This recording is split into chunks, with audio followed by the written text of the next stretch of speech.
All right, welcome back to the program. My guest joins us now, Johnson Chukwu, who is the Group Managing Director of Cowry Asset Management, joins us from Lagos, the Commercial Nerve Center.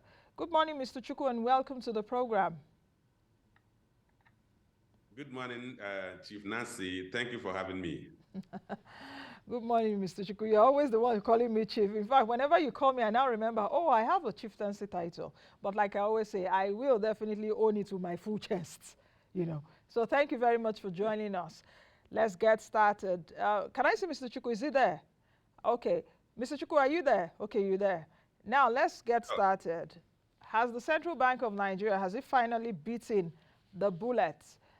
President Bola Ahmed Tinubu did say on May 29, 2023, that monetary policy indeed needs thorough house cleaning.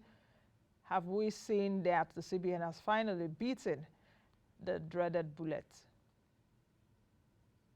Well, I wouldn't know whether that's the word I would use, that they're beating the bullet. What I would say is that one of the most expected reforms we have been agitating for in the financial system has just happened. Many of us had actually advocated that we need to harmonize the exchange rate. We need to eliminate the multiple exchange rates, because it's certainly the lower rates are basically avenues for economic growth and does not in any way support the economic growth of the country. So that's the way I would look at it, that one of those things we've been asking for has not been done. How it was done is another issue we have to discuss. But clearly, we all agree there's virtually uniformity of opinion on the need to eliminate the multiple exchange rates. Now, what does this mean to an average Nigerian? Because when that news broke yesterday, a few people were also asking me questions. I was saddled with explaining. For some people, they don't even understand what it means that the Naira is being floated. Can you explain that in primary terms? How do you explain it to a senior secondary school student, SSS1 student that has just started economics? How do you explain that the Naira is being floated? Okay, let me try to do that level of explanation. Well, if you say Naira, to say the Naira is now being floated, it simply means that. So you can't say that Naira exchange rate is 463 Naira, 461 Naira. That the rate that will determine, that will be called the exchange rate on any particular day, will depend on what volume of Naira dollar and people are demanding for, and what volume of dollar is supplied. So the market forces of demand and supply will basically determine each day's exchange rate. So you don't have a fixed exchange rate. You don't have a rate today. You can say Naira is now so Naira to a dollar. So on a daily basis, on an hourly basis, during the trading day hours, then you have different rates depending on the supply available in the market and the demand for Forex in the market. So that's what it means, that the Naira is floated. They're saying that it is no longer fixed. It is now determined by the forces of demand and supply. And to bring down the forces of demand and supply, determined by the quantity or the volume of foreign exchange that people are asking for to buy, and the volume that is supplied in the market. Now, does this mean that, of course, from your explanation now, that we would have a Naira rate against foreign currencies or against the dollar that is determined by market forces? Does this mean that different banks might have different exchange rates for the Naira? Perhaps Bank A could be selling for 660, Bank B could be selling for 770, or Bank C could be selling for 720. Or are we going to see a uniformity around banks in Nigeria concerning the exchange rates? Okay, you may not see a uniformity across the bank, because it's no longer a regulated price, market price. What you find out that because of lack of perfect information, of course, we talk of perfect market environment where everybody has same information. If you have that, then you have a single market reading in the market. But you're not going to have that. You're going to still have some market information arbitrage. So you could go to a bank and they say, look, today we are selling at 760, and then the next bank is selling at 758 or 759, principally based on the they bought and their customers are willing to sell. But most importantly, the fact that they have customers who don't have perfect information. So you're going to have information arbitrage. But clearly, in today's world where there is multiple channels of information sharing, you're not going to see so much of price differentials between the operators or the market operators. So you're not going to see a wide difference of 5 Naira between banks, because once you have that, information will flow to market operators, and people will say, look, you can't sell, I can't buy from you at 5 Naira above what I'm going to get from bank A. So, but you will certainly see some level of differences in rate among the banks, depending on the availability of information to the general public. So that's what will happen. If I got you right, you mentioned earlier that there will be an information arbitrage. I'm trying to understand that. What would the information arbitrage cost? I was thinking that perhaps we might see a bit of rates or price arbitrage now within the market forces, because the market forces are now the banks, as it were, that would operate. It's a deregulated market now. Do you foresee a form of arbitrage in that process too? Because that was also why the Central Bank of Nigeria in the past few years have been, you know, undertaking what it called a managed float exchange rate system. Okay, let me explain the two concepts. Information arbitrage obtains where you have many market operators, many suppliers, and many buyers. So in that case, you're talking about a commodity, and the dollar has no color in the sense of it, in the sense that the dollar in bank A is not different from dollar in bank B. So it's all about, what do I have information on what every bank is selling? Am I in a position to go and negotiate and say to bank B that, look, do you know bank A is selling at 1 Naira below your rate? I won't buy from you. I'll go to bank A and buy because they're selling at 1 Naira. And then bank B will adjust their price because they can't sell. But that only applies where you have a near market, perfect market environment where there are multiple suppliers and multiple buyers. The situation we may find ourselves at the onset may not be a perfect market environment. So in that case, you're going to have possibly a price arbitrage. A price arbitrage will arise if you do not have sufficient supply in the market. And then somebody who, because demand is higher than supply, so people are holding back and marking up their products at higher volume, or because institutions do not have equal access to supply. So if you have a bank A who has supply of $5 million and bank B has supply of only $200,000, so certainly bank A is in a market-making position. Sellers of buying will go to bank A, who has a larger supply. So in that instance, you're going to have a price arbitrage. So price arbitrage obtains where you do not have sufficient supply to meet the market demand. So like I said, we may witness that at the onset, because we are likely not going to have sufficient supply in the market. So those who are providing, who have capacity to attract capital inflow into the country may have advantageous position to mark up their prices because they have market power on their side. And at the onset, of course, central bank will have that market power because central bank receives about 90% of Nigerian foreign exchange earnings. Central bank will remain a market maker for quite some time until the economy becomes more diversified and we have multiple sources of foreign exchange earnings. Now, let me ask you this question before I go to another question which I want to ask. We've seen that the central bank, at least between, I think, 2020 and 2021, if I'm not mistaken, did raise official FX rate about 3 times. Specifically 15% in March 2020, then 5% in August 2020, then 7% in 2021. I think there were also some minor or some adjustments in 2022, if my memory serves me right. Where I'm going to right now is that with those adjustments to the Naira, how would you term that as vis-a-vis what has happened now? And with what have happened now, would you call this a devaluation? Because I see that some people are saying, oh, the central bank has devalued the Naira. There's been so many words thrown out there: devaluation, liberalization, adjustment. What else again? Flotation. What else again? Flexibility. You know, so I can go on and on. So which one of those did the central bank do with its circular to the banks and the stakeholders in the FX market? And perhaps you can explain what each of what I've just asked means, if there's any difference. Okay, let's start from what the central bank was doing before.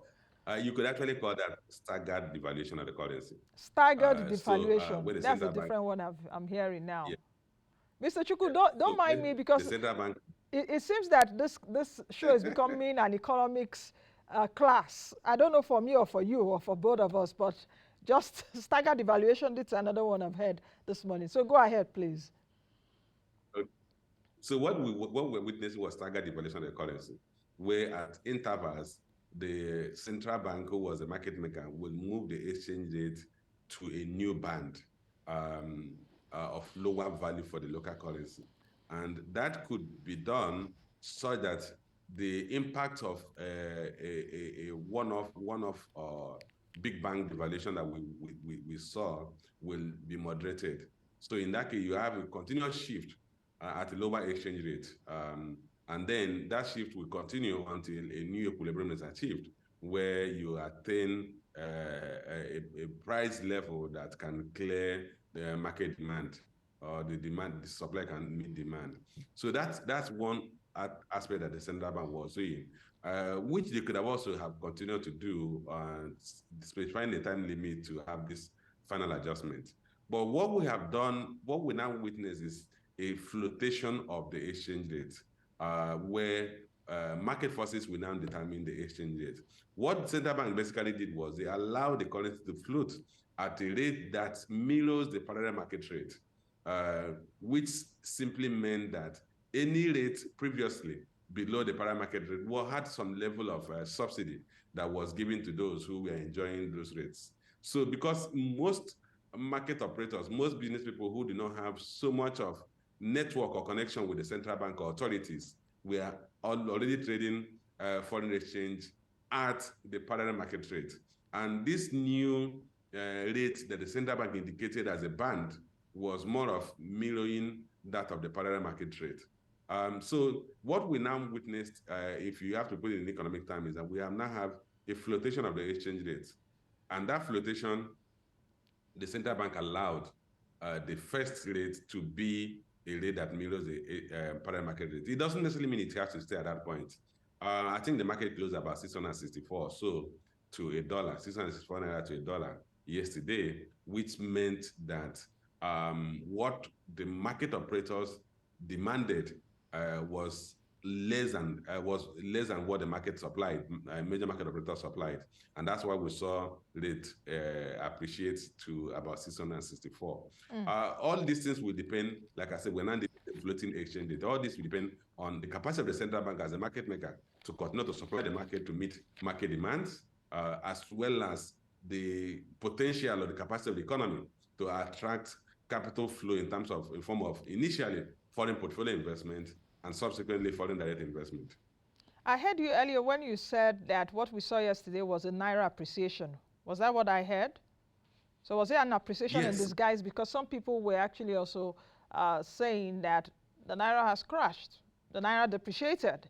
So, so was it an appreciation in disguise, or was it, or what you're saying is an appreciation compared to what is being sold on the parallel market at about 750, but yesterday we saw that the Naira closed at 664 Naira. I'm going to check, I think, before we leave today to see what the FMDQ is printing right now, if I can get that figure.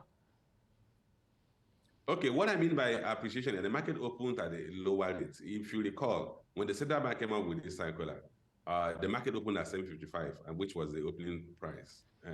And then the market closed at a rate below that 755. So if you look at the market open rate, a new market started yesterday, and that new market had an opening rate of 755 Naira to a dollar.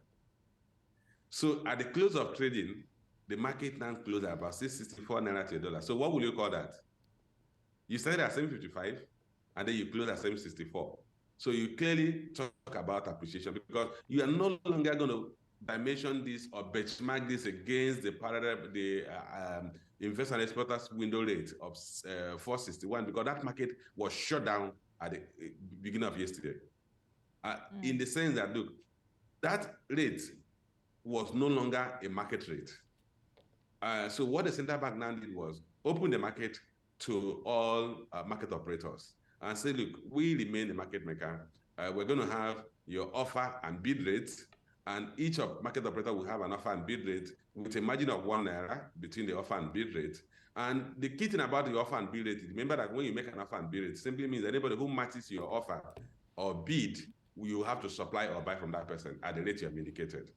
So does that mean that does this mean that the Central Bank of Nigeria still has a role to play in the FX market? Of course, one of its mandates is to ensure foreign exchange stability. I hear you say market maker about 2 or 3 times in terms of bid and offer rates. Is that where it stops, or could there be an additional role for the central bank to come into this adjusted market or unified market right now, especially when it thinks that there could be a bit of arbitrage by market forces?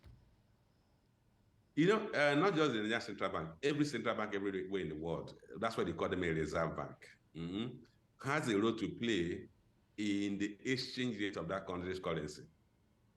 The central bank or the reserve bank of a country will be in a position to supply the market to stabilize the exchange rate, or buy from the market to stabilize the exchange rate. Ordinarily, a central bank will have a band within which they expect the currency to trade. Outside that band, the central bank will intervene to make sure they have stability in the market. No currency in the world floats unrestricted. No currency in the world is allowed to trade at any band. What the central bank could do is that if they think there's pressure, they could allow a currency to devalue to a new band. But ideally, every central bank has a market maker role to play in managing the exchange rate of that country. So the Nigerian central bank continue to play the market maker role, which simply means that if there is market generation, if market demand is outstripping supply to a certain extent, you're going to see a devaluation that's outside the band of the currency trade. The central bank will come in and supply the market to stabilize it. And if so much supply that the currency will strengthen beyond the band that the central bank expected to trade, the central bank will come to the market and buy up that supply to ensure that we have some stability. Every currency must have some stability. If you have your currency move in a yo-yo manner, what that means is that without any restriction on band, you are going to create economic instability in your country. People will not have confidence in that economy if today the currency is trading at 300 naira and the next day is trading at 500 naira. No economy operates in that way. So the currency has to trade within the band, and the central bank, as a market maker, must play that role to make sure that the currency trades within a particular band. Mr. Chukwu, what will be the impact, the direct impact of this Naira float on ordinary individuals that buy goods from the markets? What will be the impact on inflation? I want to put all of this together, so sorry about that. The impact on inflation, the impact on imports, because part of our inflation also is imported inflation.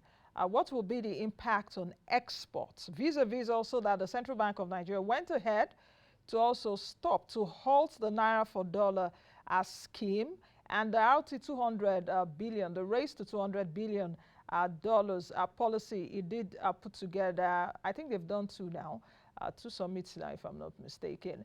They did put that together in terms of a rebate for repatriation of export proceeds into the country. So there was a somewhat kind of subsidy also for people, for exporters into Nigeria. That is, if you get like 465, then the official rate, CBN will give you an additional 65 Naira, and I think, is it 35 or 25 Naira? But I know you understand what I'm talking about. So what will be the impact on inflation, on ordinary individuals, on businesses, on exports now, on Nigeria's trade, on Nigeria's debt, public debt? Of course, a simple mathematics will tell you that this will increase our public debts in Naira terms. So, Mr. Chukwu, fire and tell me the ones you can remember. Okay. I'm even going to mention the ones you have not even mentioned. What will be Okay, the impact fantastic. on the Okay, let's start from some assumptions, underlying assumptions, before we talk of the impact. One underlying assumption of a floating of a currency is that the central bank has the capacity to sustain market activities as to maintain the exchange rate within a band. And I want to assume that applies, because if that does not apply, then a lot of the assumptions I'm going to talk about now may be off the mark. So in the first place, the Naira should trade within a particular band. And that can only obtain if the central bank has a war chest, the reserve, or has accessed some funding from any other jurisdiction as to support the Naira or to maintain some level of stability in the exchange rate. If that doesn't happen, then a lot of the bet will be off. But let's assume that happens. Then let's take the first aspect on what will happen to the ordinary person on the street. You will not, people are speculating that you're going to see a lot more inflation. Remember that on average, the average business person has been buying dollar at about 750, 735, at some point 790. So on the shop floor, at the supermarkets, the exchange rate that is imputed into the price of goods and services that Nigerians buy is the parallel market rate. Even for those who enjoy the benefit of getting allocations from the central bank, they still mark their products to the parallel market and only enjoy the personal benefits of that arbitrage. So they don't pass it on to the average consumer. So the average consumer is already buying goods at equivalent of the parallel market rate. So assuming the central bank is able to sustain dollar supply in the market as to maintain market stability, then you are not going to see a further impact on inflation. The concern will only be if the central bank is unable to sustain supply and then Naira depreciate or devalues further, maybe to 1,000 Naira, which could be the concern if the central bank is unable to clear the market. Then you can see an uptick, a significant uptick in inflation. You're going to see a worsening standard of living of an average citizen. You're going to see a major jump in petroleum prices, which will all impact negatively on average purchasing power of the Nigerian, the disposable income of average Nigerian, and our living standards. So all depend on the central bank capacity to sustain demand. Moving on to other aspects, what impact will it have on exports?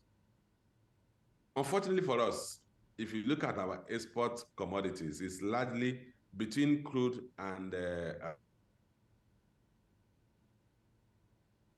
80% of our exports.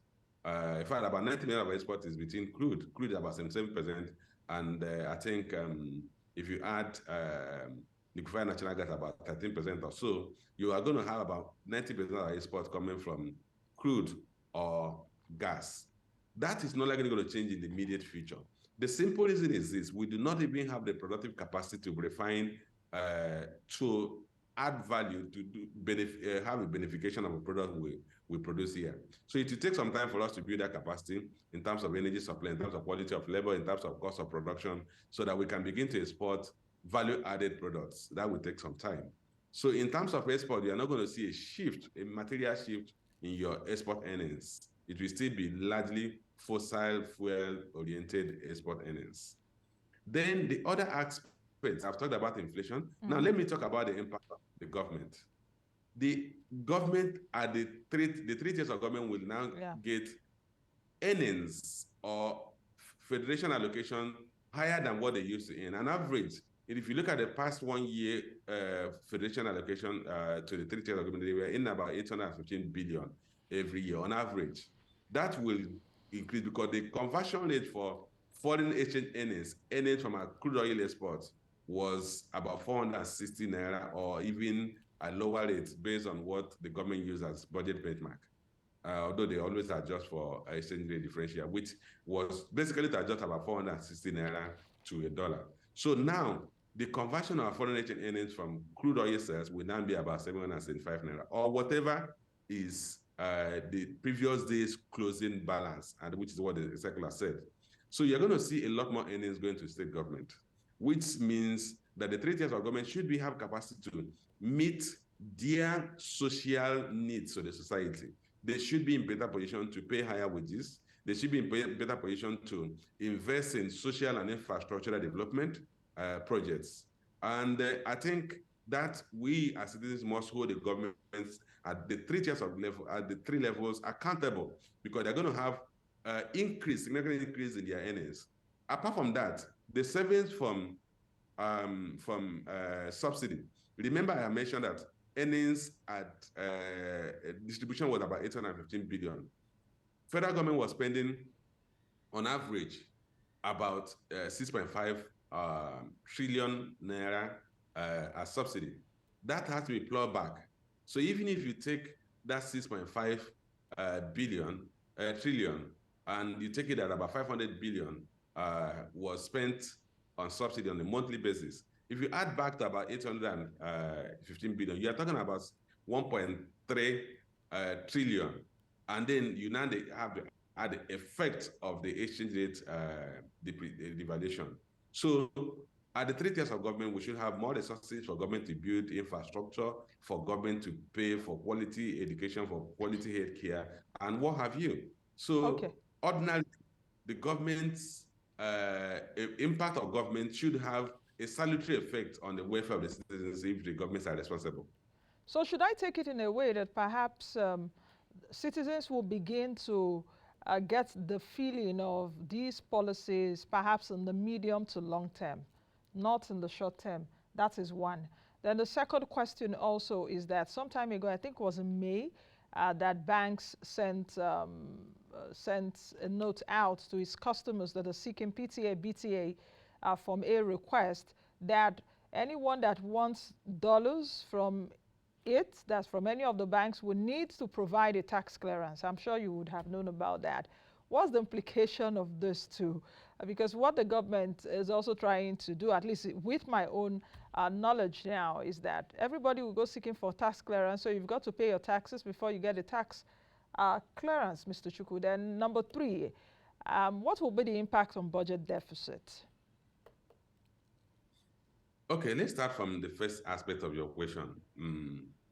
I think every economic policy will always have a lag effect. The petroleum subsidy removal, the lag effect is still on. We've not even seen the full impact on the standard of living of citizens and ability of Nigerians to consume that product. Now, this adjustment of the exchange rate will take some time to manifest on on all aspects of economic life. So we will always have a lag effect. In terms of the benefit that we accrue to the 3 tiers of government, remember that allocation is always given 1 month in arrears. So the allocation that will come in the month of June will be based on crude sales in May.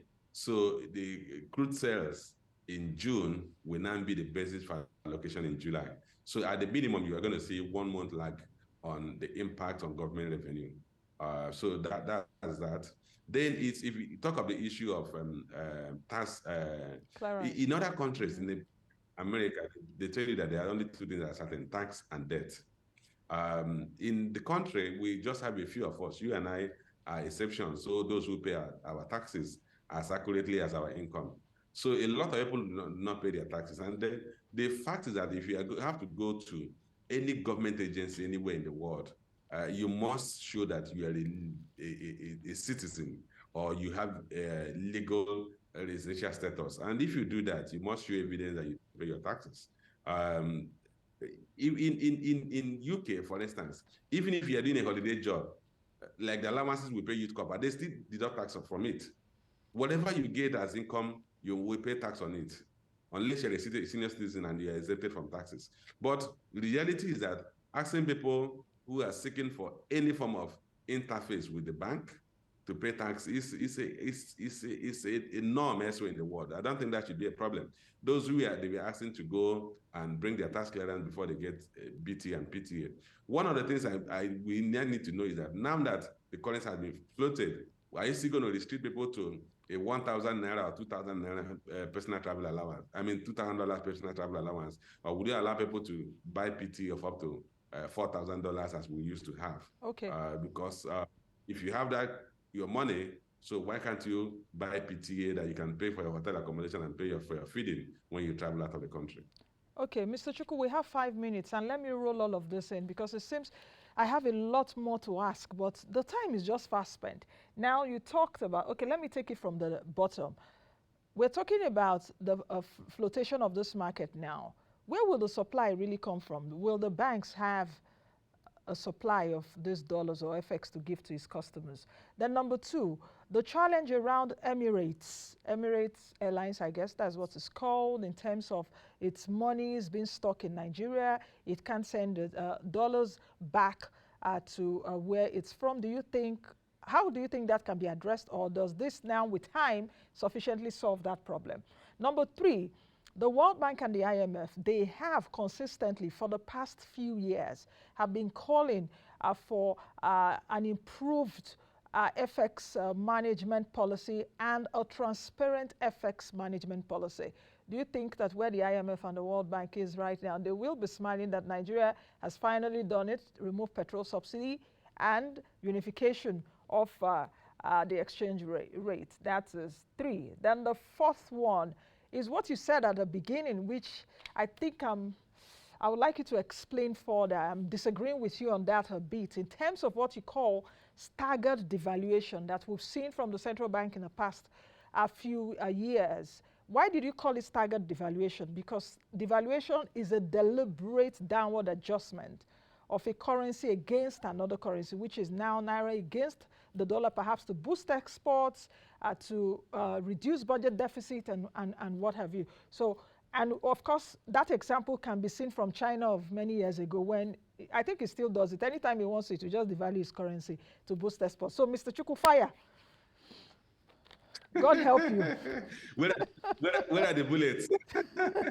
Where are the bullets? The bullets are my questions, so just fire.